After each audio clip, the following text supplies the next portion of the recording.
Hello, everyone. Are you ready? Thank you for coming to the San Francisco Public Library. This evening, the Book Arts and Special Collections Center, in association with the Friends of Calligraphy, is very happy to present an illustrated lecture by Italian calligrapher Luca Barcelona.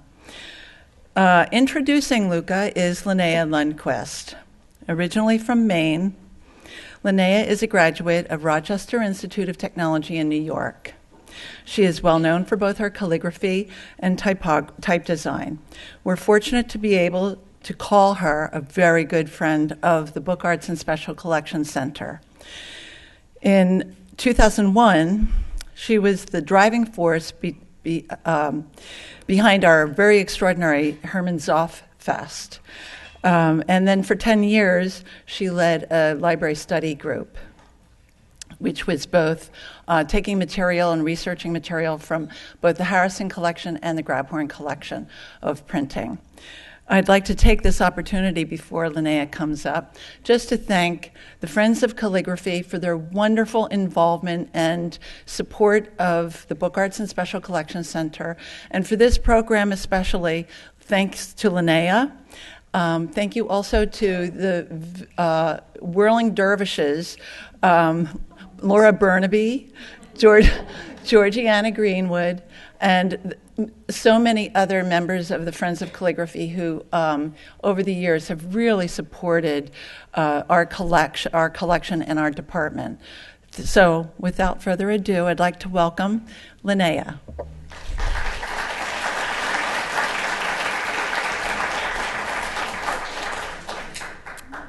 Good evening, everybody. You know how this works here. There's the intro to the intro. So, first, I just want to give a shout out to my husband and my partner, Ward Dunham. He's one of our local master calligraphers, and he's the teacher and the friend and mentor of many of you in the audience tonight. Ward and I have... Hey, Ward. Ward and I have been together for 26 years. And believe it or not, I loved black letter calligraphy and black letter type even before I met Ward. But it's Ward that taught me almost everything I know about how incredible our craft of calligraphy is. Ward and I discovered Luca Barcelona on the internet. Ward is always looking for letters, well-crafted letters, anywhere and everywhere, even on the internet. I had to drag him, kicking and screaming, to the computer. But once he finally got there a few years ago, he found Luca. What a shame, we thought, that Luca has never taught in the United States, an oversight that we thought we might perhaps correct. So we convinced the Friends of Calligraphy and our friends in the special collections here at the library to be a part of Luca's first West Coast, USA teaching tour. Luca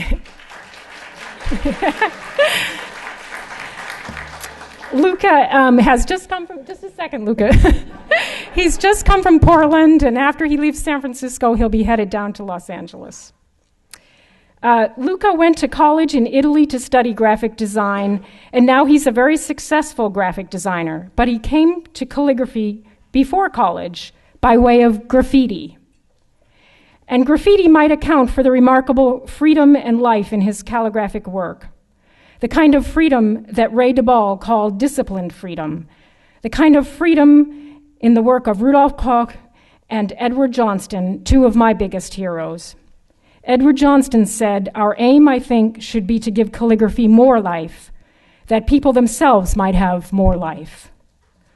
Rudolf Koch, Edward Johnston, and our own Byron J. McDonald are part of our recent calligraphic past. And many of the people sitting in this room tonight are part of our calligraphic present, such as Ward Dunham, Susie Taylor, and Thomas Ingmeyer, to name just a few of our local master calligraphers. Up-and-coming young maestros such as Luca Barcelona assure us that hands-on calligraphy, the well-crafted letter form writ in wet ink flowing onto real paper has a future in and of itself, too compelling to be swallowed whole by the computer. So, with great pleasure, allow me to present the future, Luca Barcelona.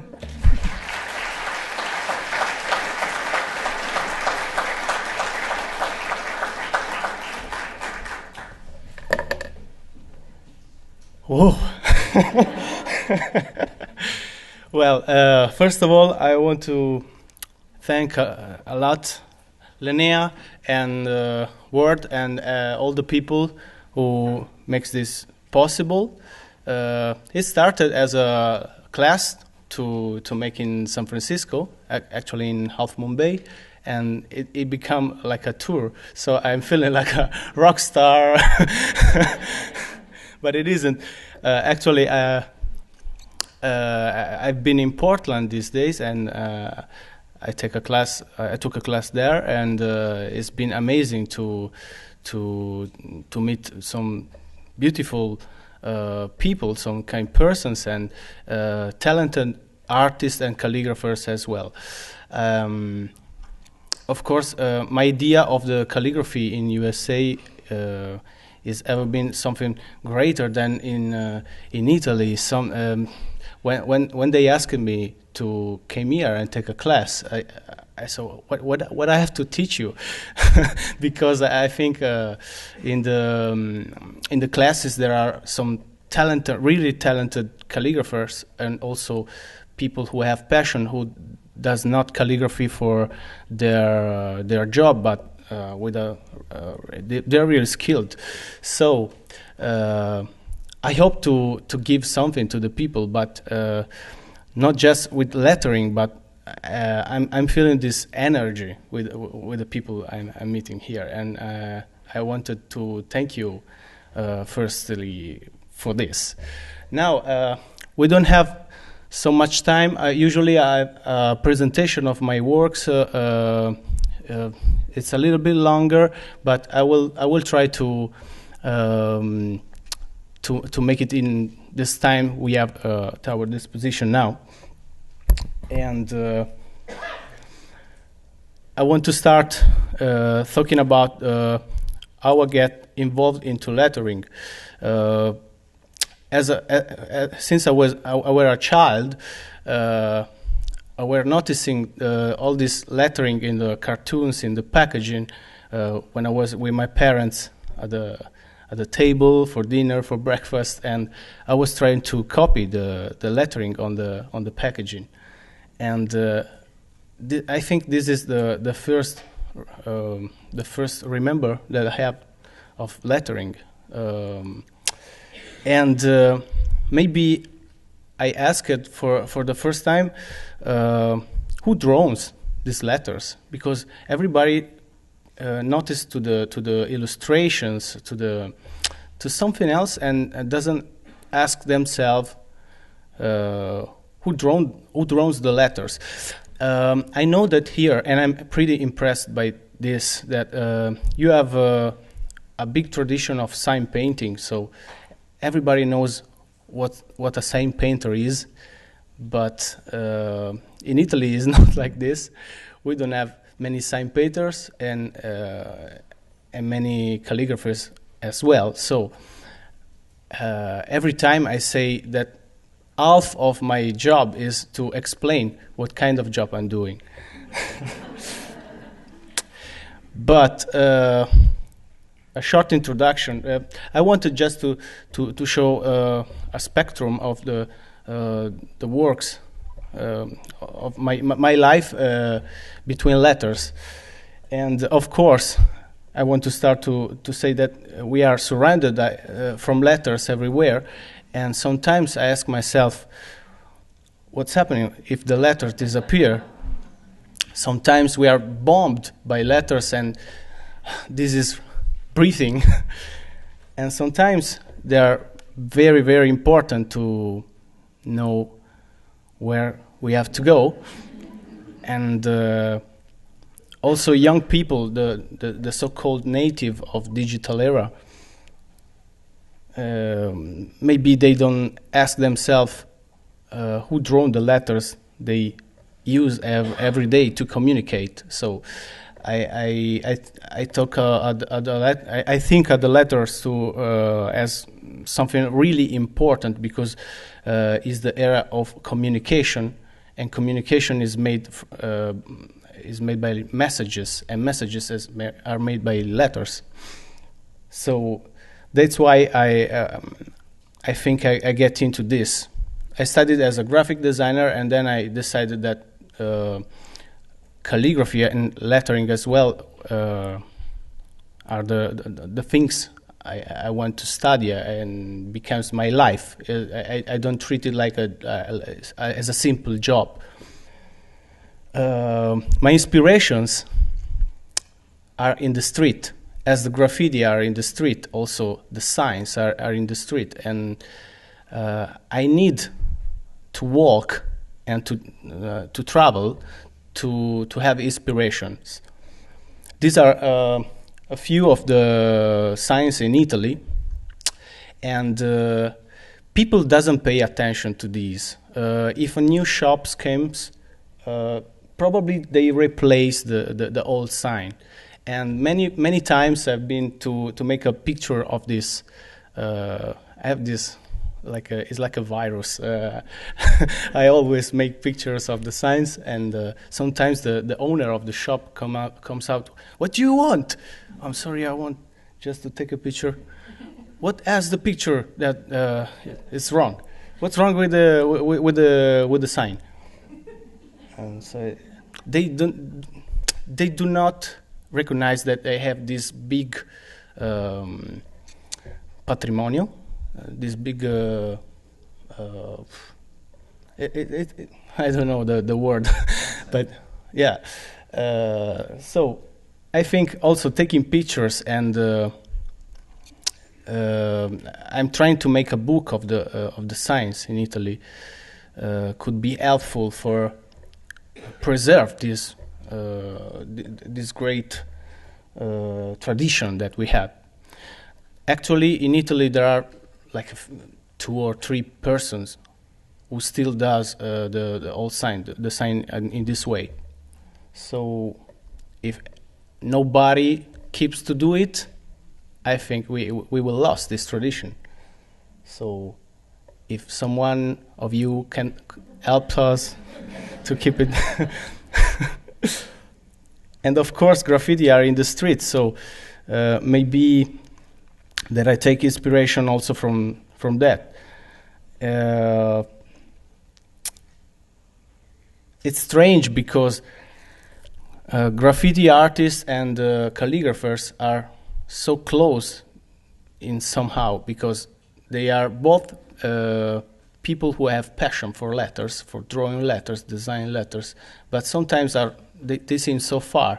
So what I wanted to do, and I didn't decide it before, but maybe it's coming out freely, is to make is to be like a bridge between these two worlds, and to join that. So some graffiti artists now are interested into calligraphy because they realize that could be their future job, and some calligraphers became open-minded a little bit more to graffiti.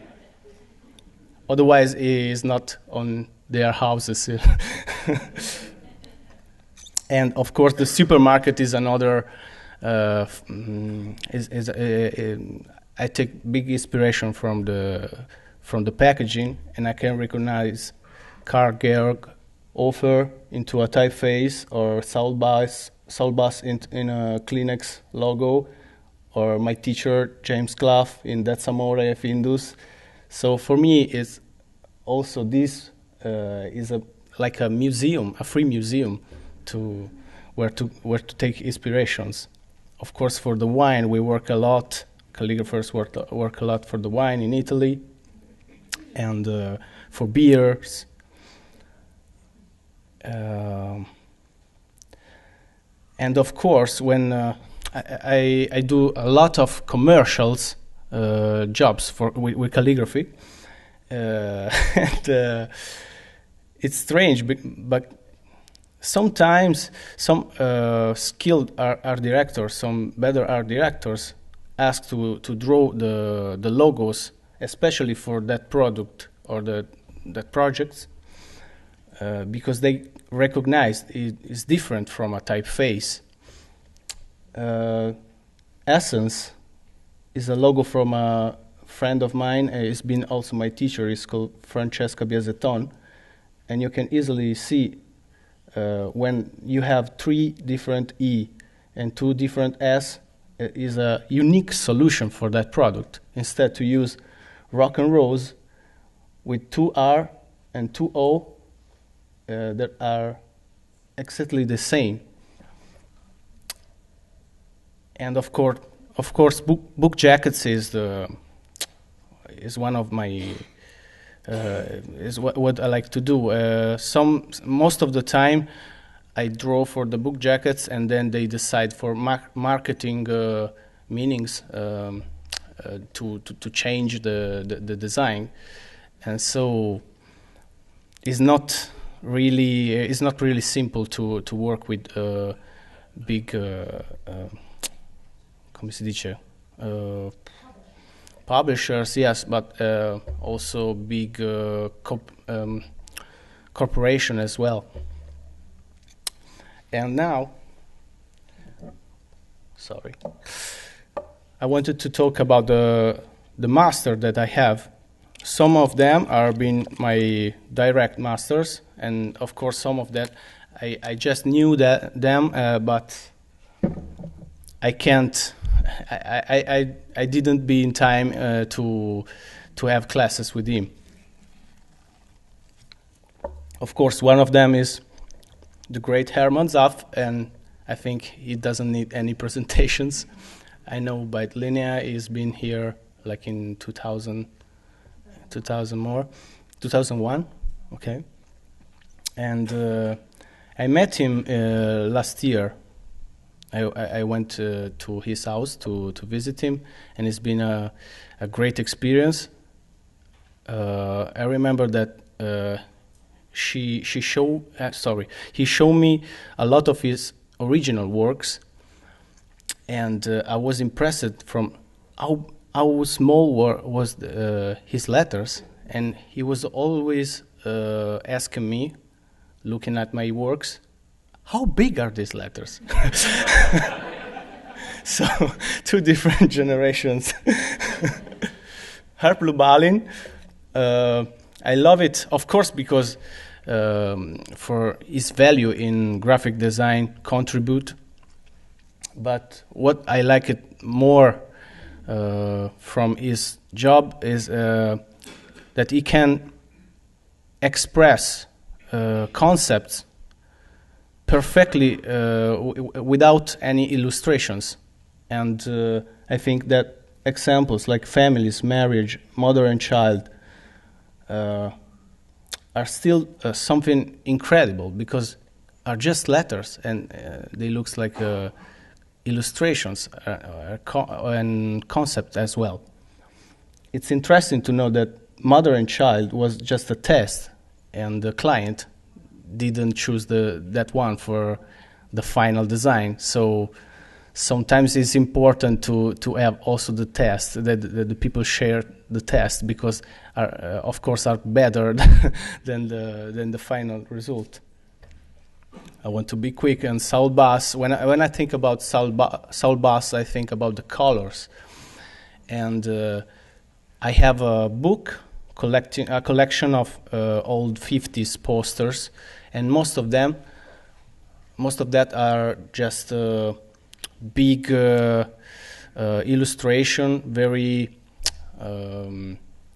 well painted, and non mi viene la parola.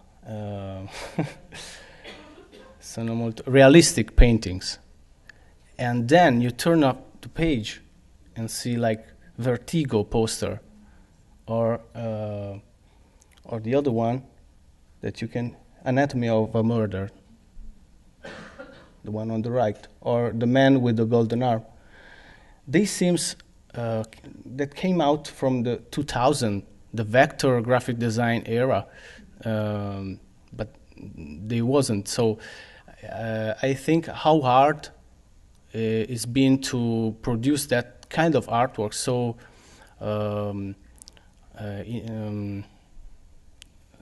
they look so actual, but in the 50s. So I read a lot about Saul Bass, and in his books, he says that it was really hard to produce this kind of artworks because the people say this is awful, this is not a good painting.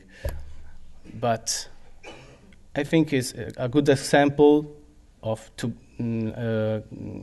a person who's been brave to propose what he has in his mind at that time, and now a lot of people copies him, and is a great inspiration also now. It doesn't look something old, I think. Giovanni De Faccio has been my teacher of many lettering styles, and I think he's one of the best calligraphers in Italy. Now he lives in Austria, and he teaches type design and calligraphy as well. He's a great carver. He's carving the stones. I think he's one of the last Renaissance men because he can do everything. I took classes with him many times, also classes that I was not interested to, but just to hear it speak because it's beautiful. And it doesn't have a website, so I really wanted to make a book of him or something like that. I started a publishing house now, and I asked him if he wants to make a book to let you know his work, because it's amazing. And Charles Bohorquez is a friend of mine. I'm going to meet him in Los Angeles the next weeks. His work came from Cholo graffiti, but I really respect him because I think he's one of the few person who is not presented as a calligrapher but as an artist, and he is working just with lettering, and his works are in the big galleries. This is at MoCA Museum, and he's been an inspiration for me because he didn't study calligraphy as I did, and in the classes with the classic ancient calligraphic style. He studied by a Chinese master,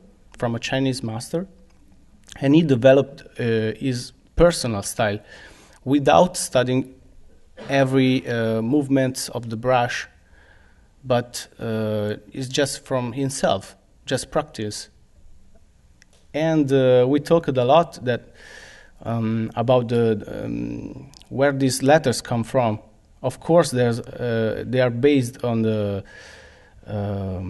fracture and the Gothic scripts, but he never studied that.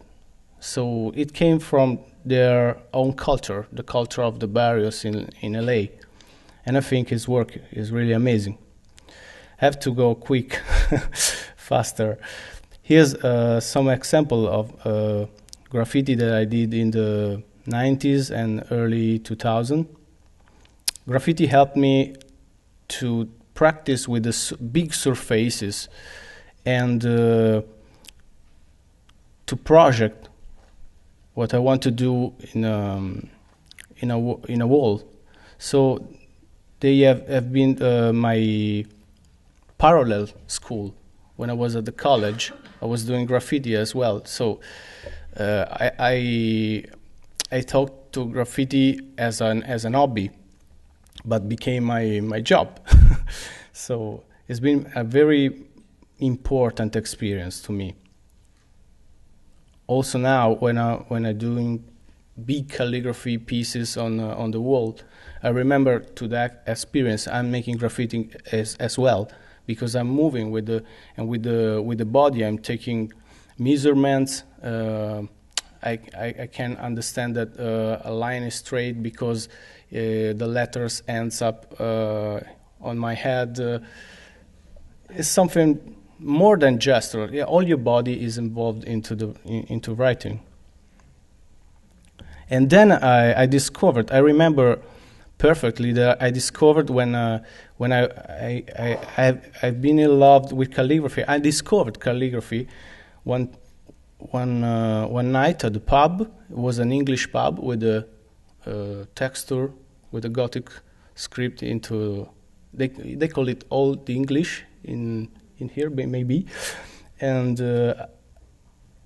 I had a marker that I used to make for making tags, as this, and I tried to copy the letters in the pub, and I realized that I can do that, changing the angle of the angle of the marker, and I said, "Wow, this is amazing."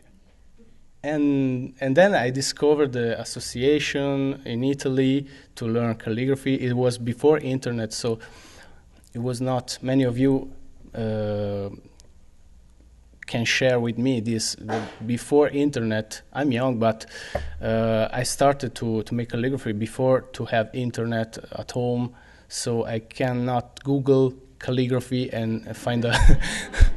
And it was pretty hard. And the first time that I had this flyer that from the association who talked about the workshop of calligraphy, I said, "Oh, many people that are mad like me into letter."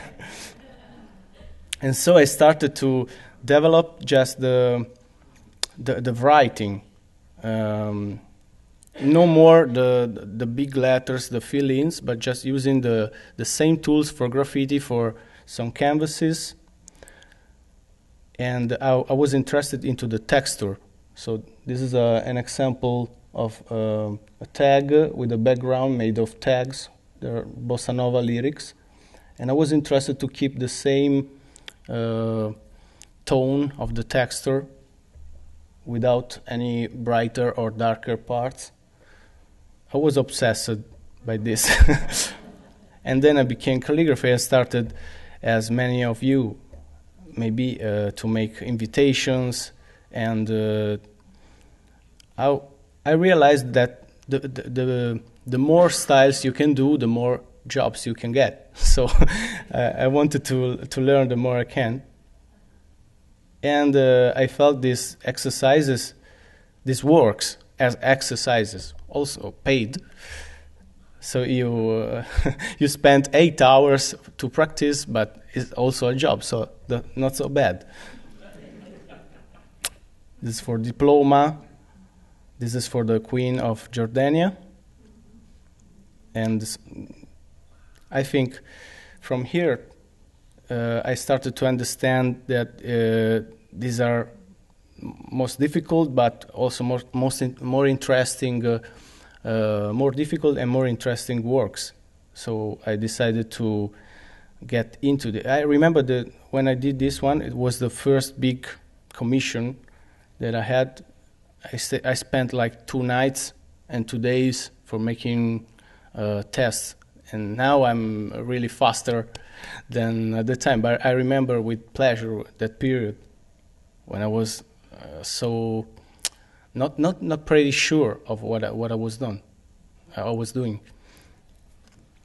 And sometimes they call you for a job, for writing invitation, and you are in front of pieces of wood, and you have to manage to handle also these situations. So you have to try the best tool to write, and sometimes it's your whole body hurts you for some days because you have to go on the top of a car.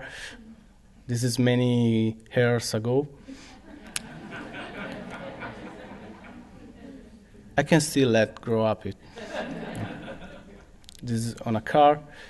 And when I started to make graffiti for customizing, customizing cars or stuff like that, was funny because I thought in the past the police tried to catch me because I was doing it, and now they are paying me. That's strange. So these are, and I realized also that you can use new tools as the directional caps in the spray cans. That it's a chisel point. So I just flipped the slant of the writing, and people started to like it. Because I think calligraphy is something that everybody likes, and tagging is something for close. Graffiti is a small community for themselves, for us by us, something like this. So it doesn't talk to the other people. It's just a code for ourselves. It's a small world, and this is more open. So also other people, that is not into graffiti, can appreciate it. And I started to get in love with big sentences, big quotes on the wall.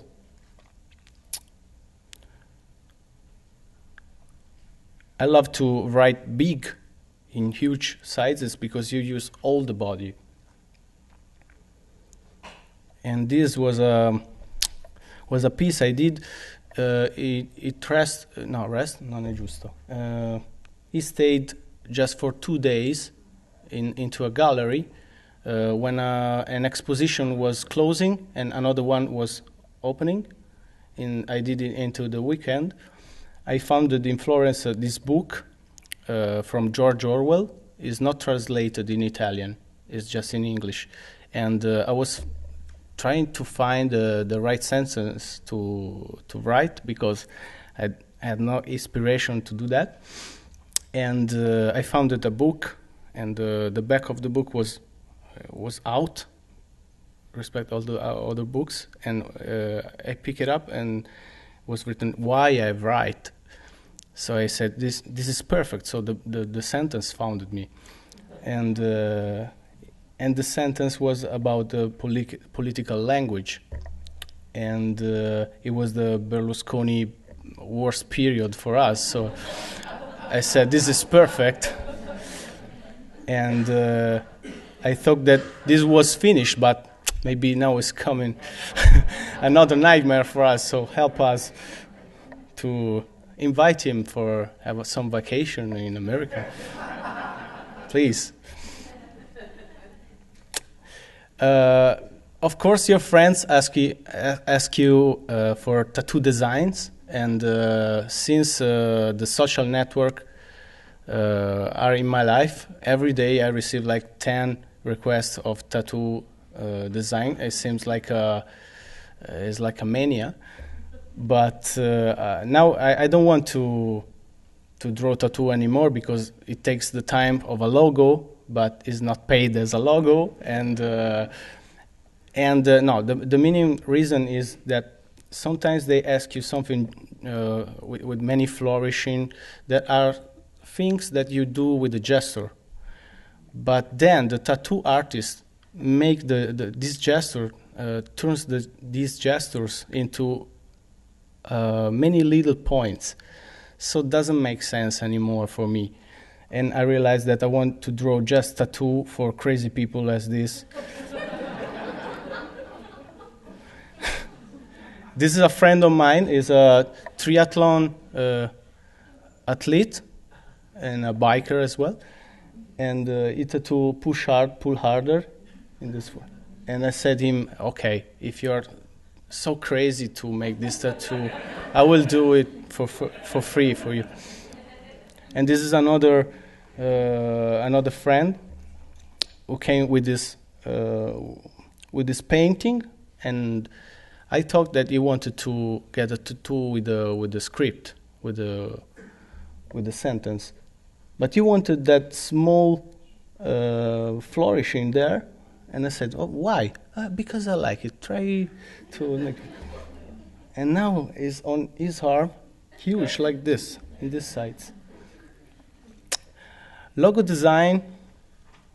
Sometimes I love making logo because it is the expression of graphic design of the synthesis.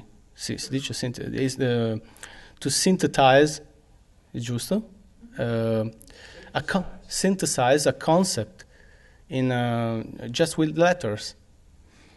Sometimes, as in the case of this singer, is a famous singer in Italy. She came with some sketches and some references about his world, his musical world, and I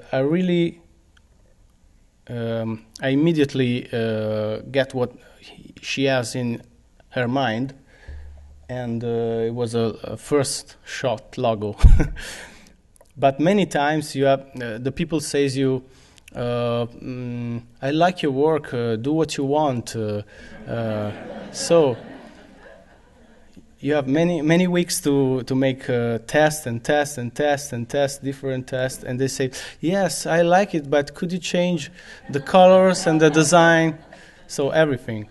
And then the final result can really explain that you want to kill him. And so they say, this is perfect. Okay, so we're finished. We've done.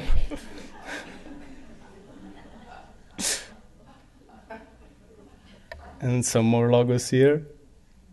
Here's also for a musician.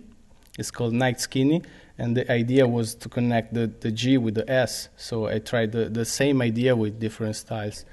Then he chose the one on the top right, because it's a little bit too macho, because he's a rapper. And this was for the CD. I tried to make like a cross with the Descenders. They looks like 4 knives when you take the CD or trying to hurt your finger. And this for some guys who owns a shop for t-shirt. They make customized t-shirts, and they realize it at the moment. You go with a file and they print it. So I studied. I wanted to have fun studying the old food delivery graphics from logos and graphics from the 50s. So I'm pretty amazed, impressed. Because I can convince them that this was the logo for her. It's like a 60 look design logo with a cook who's giving you the t-shirts. But doesn't matter nothing for them because they are small guys with a hat like this. This is for a magazine, skateboard magazine. And this is for a magazine. It's very they print a lot of copies of this magazine. It's from La Repubblica, the newspaper. And just 2 letters, but many weeks of work to let them decide what they want. They definitely ask me for something calligraphic, but they can't explain this. I worked a lot also for this, and the final result was something like this. And it's difficult to make a logo for a magazine that talks to everybody and is not very, come si dice, settoriale. It's not about music, about a kind of music, or it's not about sport, a kind of sport. It talks of music and movies and sport, politics. and I'm happy because I can see it in the newspaper shops. But this was the real proposal I did. So different logos, like a fancy one, or like a logo like in Marvel style or car driver style. And I wanted to design the logo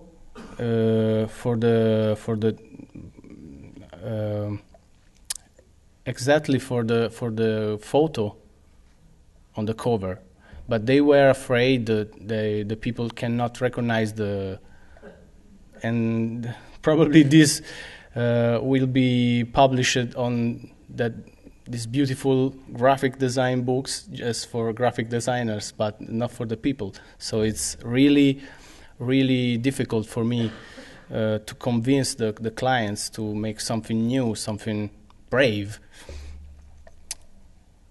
Some complex logos and some simple logos.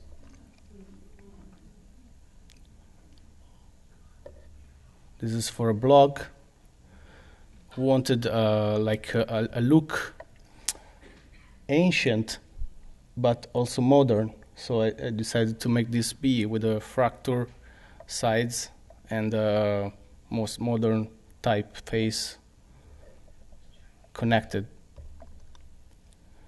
This is also for a friend, and I suggest you to do not work for friends because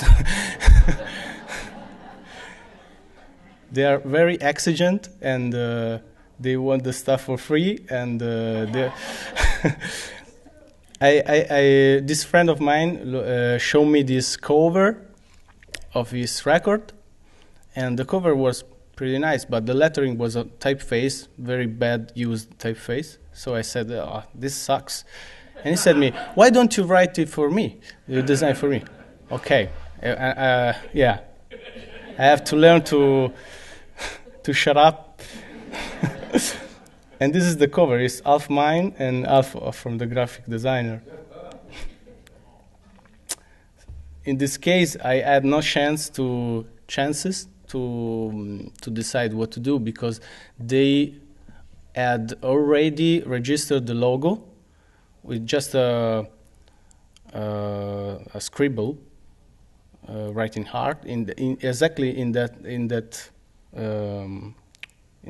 part of the logo. So they give me this and they said me, you have to draw something like this in that exact part of the logo, because we have already registered the logo, so you cannot do anything. This is Al Jazeera, and here's one of the few chances to have a design with a great art direction is from Wired, Italy, because the art director wanted something that looks and something that was nice as an image, not to be legible, because it's legible as well. It depends from the layout, from the where you put the logo, where you put the design, and of course you can read Al Jazeera there, and also the photo speaks for themselves. This is another lettering for an opening article who talks about the young people that thinks like old people, and I drawn like a capital G, a Lombardian capital G. This is the article. Of course, the best the best thing for a calligrapher is to make something free without any commission. So this is a selection of works I did for myself, and I really care about the sentences, about the quotes. Is quote right? I think it doesn't matter if it's something from very well known. It depends. It's important that it's something that you really feel. it could be something from a song, something from a poem from your friend. It's also a chance to let the people know this author or that author.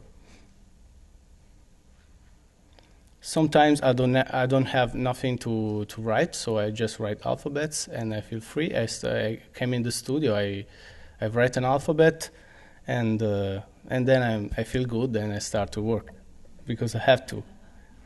This is a tribute from Hermann Zapf Capitals.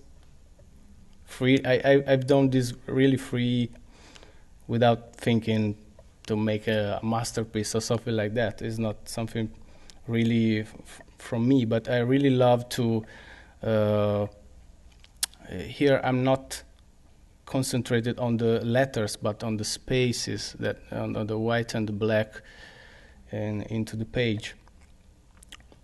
This is for emergency. They give me the sentence in this case. It's from Nelson Mandela. It's like a yin-yang sentence.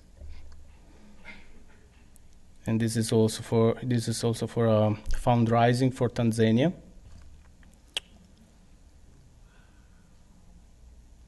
And here they gave me the sentence as well. Take your pleasure seriously. Before I used a couple of years ago for one of my expositions, and the other one is a sentence for fundraising for a school in New York. The project was called Poster of Fortune. So they send us these Chinese biscuits, fortune biscuits, and we have to write the sentence inside. So don't take me as a fool. This is a stupid sentence, but I didn't decide it. and I really enjoyed to make that, because I was in Germany and they asked me to make this for a vinyl for this group, this music group. They refused the artwork, so I decided to print it myself. But I really enjoyed to mix up the lettering of the psychedelic poster art with something that comes from graffiti, and I really had fun to work in it. And I made an exposition of these works.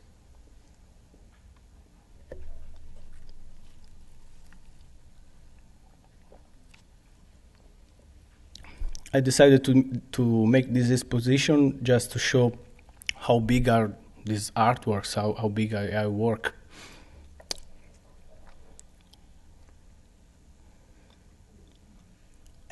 This is a new one from an exhibition in Germany. Don't Forget to Write was the name of the exhibition. Many graffiti writers were involved.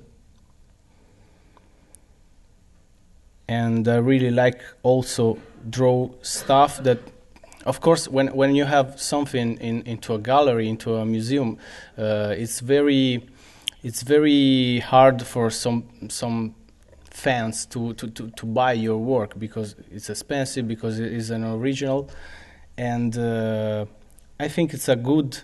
Charles Bohorquez told me this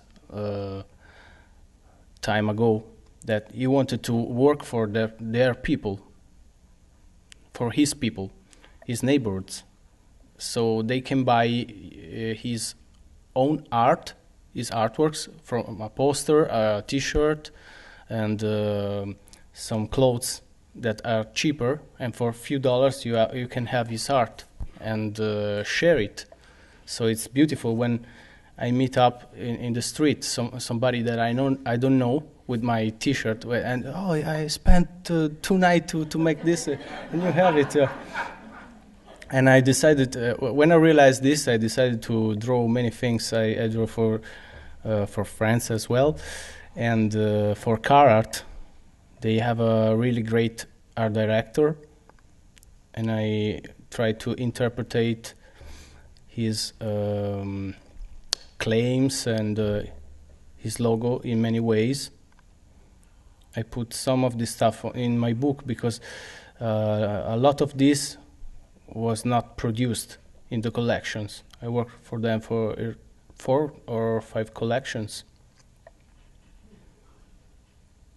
and they let me make all this stuff by hand. That is not so common, I think.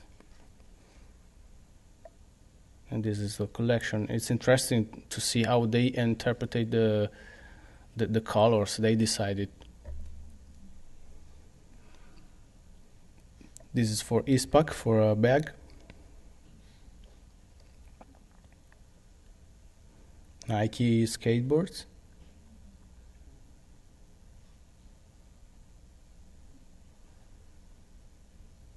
This is also an handmade lettering, but I realized that I noticed that they don't want something that seems vector or made by the computer. They want something dirt.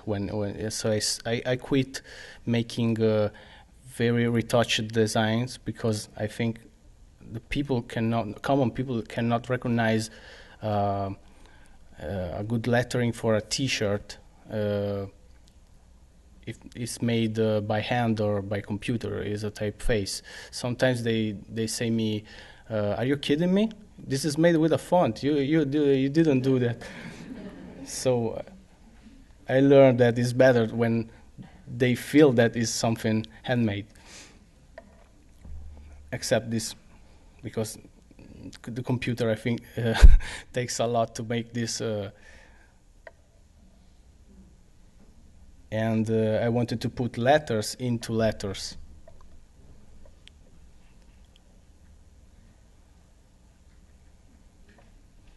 And then in 2010, I made a clothing, a T-shirt line by myself, because I wanted to revenge for all the.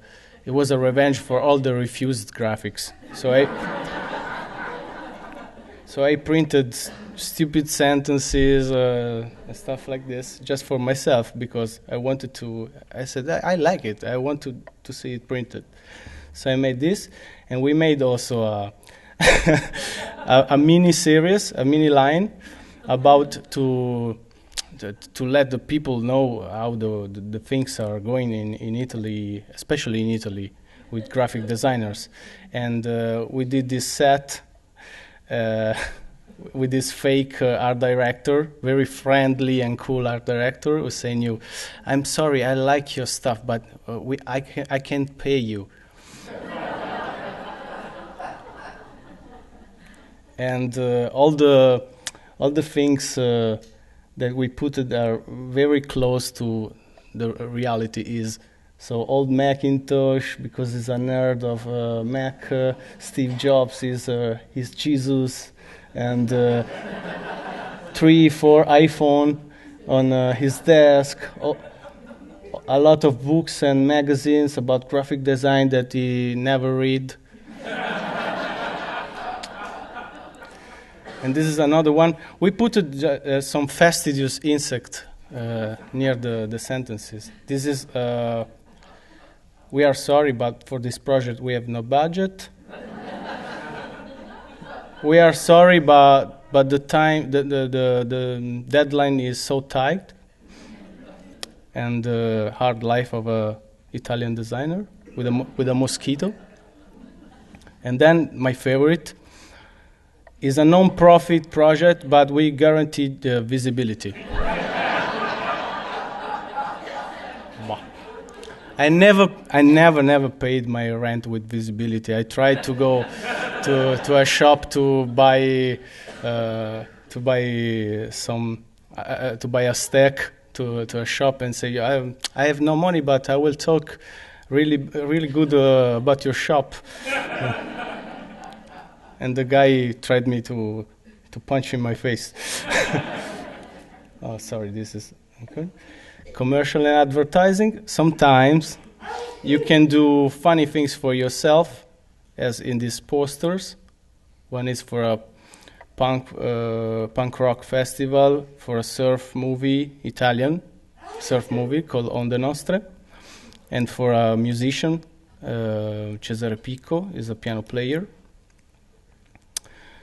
Some of them are for classic advertising, and sometimes they give you an half hour from the sketch to the finished work, and then you realize that they are putting this work everywhere in the city, and you say, "Oh my God, I can do something better, but I had no time." So it's up to you to say yes or no. This is for a bank, for cars. And this was an amazing experience for a movie from Luca Guadagnino, an Italian director. There is also an American version of this, but they use the font, a typeface, I don't know why. And it's beautiful to go to the cinema because all the people have to look at your big lettering, and they paid for.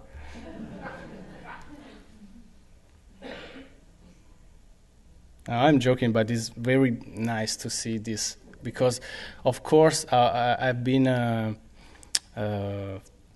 influenced to other title designer, so I have the chance to do this also for a French movie.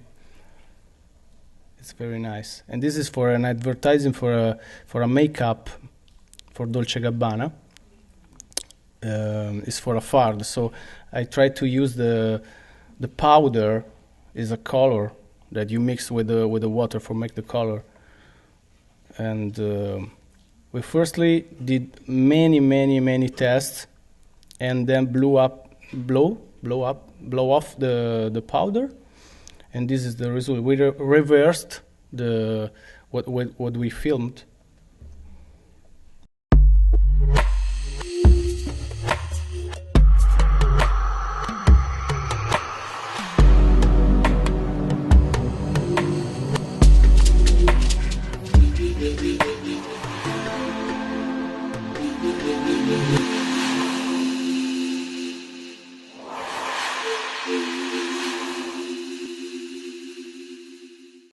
We made a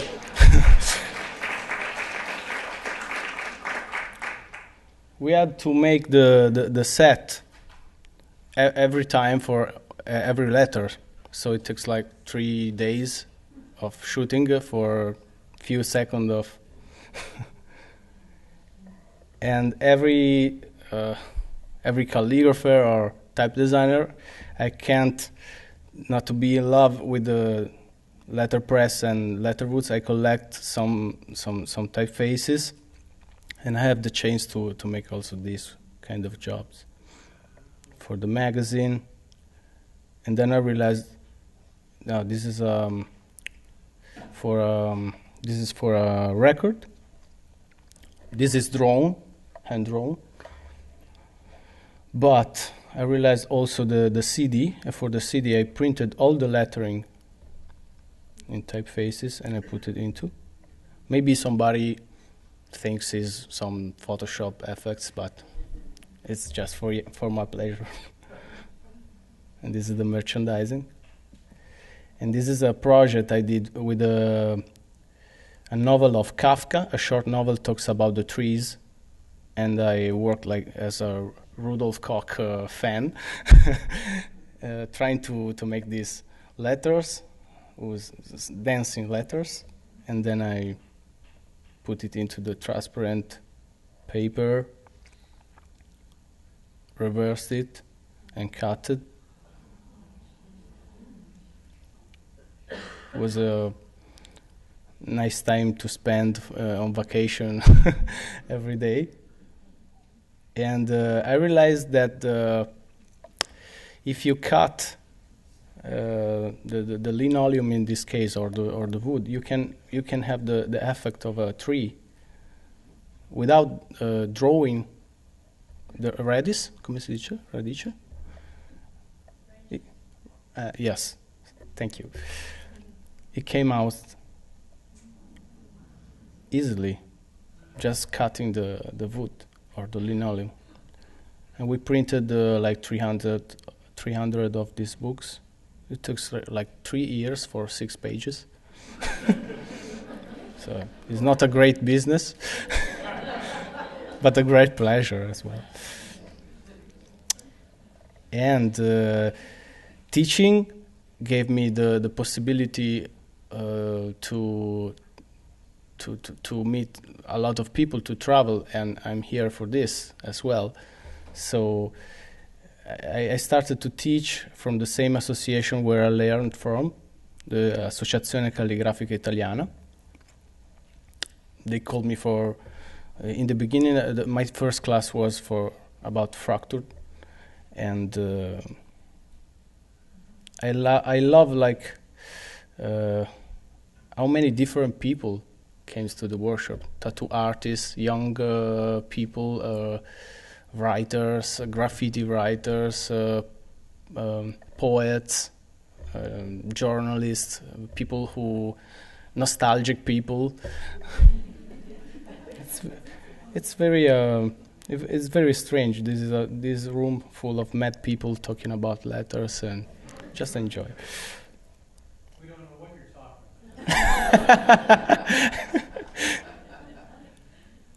And this is a brush pen class in Holland, and some exercises by the guys who took part of the workshop.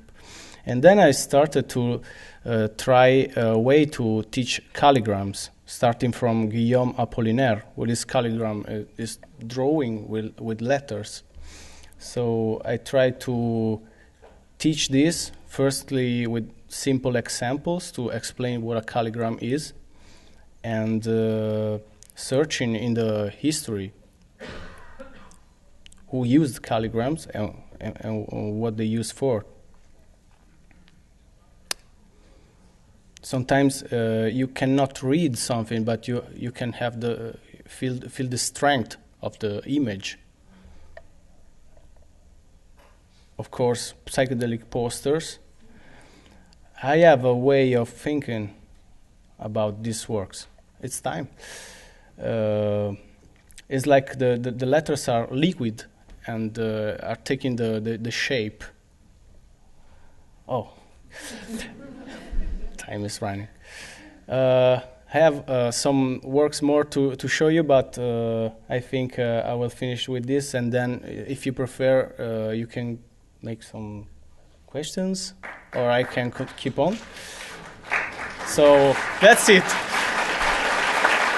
Thank you so much. I hope to come back and show you the rest another time, but it's a great time, and thank you for being here to listen to my bad English and have some fun with the letters I drawn. And now, Linnea, what to? We have about 10 minutes for questions and answers, so if anybody has any questions for Luca, would you just stand up, shout them out? So, Linnea, what school and what city? It was my school. I don't know if it is the same here, but we have also school after, when you are 15, you can do a graphic design school in the college. Is the college? No, well, I don't know. Or high school? Yeah, high school, yeah. And then I studied also, I started to work as a graphic designer, so I studied in the evening with, come si dice, specialized courses. And is all in Milan, from different teachers, very great teachers, and studied later than graphic design. I studied also history of type design as well, and I realized that was not my cup of tea because it's too technical. It's something for nerds, and I cannot do it. And then a lot of classes of calligraphy, as everybody. There is not a school of calligraphy. I don't know if here it's possible, but you can just take classes, and you have to travel to follow your passion. Any other questions? Yes? I'd like to know what you are envisioning in the future, in your future work. Oh. That you've done or you would like to do. I'd like to. I don't know. I think commercial working for commercials project could be very stressing. Calligraphers who does it can understand me, because you do many tests, many stuff that you like, and they get refused and refused and refused. Of course, making my book, I wanted to talk about later, but I have not the chance. So I want to let you know that I made a book, and it was another revenge for publishing stuff that were never released. Could be very stressing, this. So I hope to make something more to take my time for making something that I love to do, and maybe more exhibitions and less commercials. I hope so. Sir, recently the University of California went through a logo change, and it was essentially thrown on the newspaper as if something had already been completed. I raise this because I wonder, how do you feel about presenting rough work and incomplete things when you work for corporations and stuff? Well, I think you have to try to understand if the person you have to talk with is from the graphic design, so he can understand that you are making something rough just to show your idea. But when who decides to take a logo or another is something that came from the marketing, and doesn't have any background in graphic design. They want to see clear logos, finished logos. So it's very hard, because you can work as a finished work. It takes a lot of time, and then maybe they don't choose no one of your proposals. But I realize that some people present some tests that are more rough than the one I do. It depends. You have to have the sensibility to understand who have you in front, and talk with him if you have the chance. And that's it, I think. You say you get your inspiration from walking around and looking at signs in the street. You've now been in San Francisco. You've been walking around. What did you see that inspired you here? I arrived 3 hours ago. So I'm at San Remo Hotel. The sign is very nice.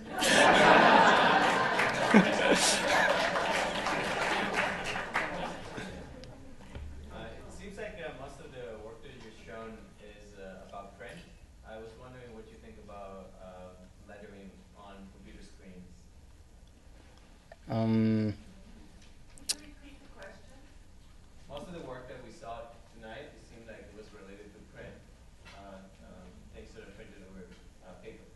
And I was wondering what he thinks about. Okay, stuff that you don't print but is designed for the screen. I think it's really important, because I studied a while type design, and I realized that you have to know very well the tools and what these letterings are designed for. For example, the screens are changing, and the technology is changing. So I love the people that study this to have you a better resolution or a better definition of the typefaces, as in the smartphone. If you think about the come si dice, cell phones, like 5 or 10 years ago, and you look at the lettering on it, was so rough, so primitive, and now we can have very, very incredible letterings, and with many colors, and it's amazing. I think I like to work on paper for the paper to print it, basically. But you know, I cannot be a nostalgic of calligraphy on paper. To survive, we have to keep this tradition, but also use the technology. That's what Hermann Zapf said years and years ago, and is still valid, I think. I think we're finished, and thank you all for coming. Thank you so much.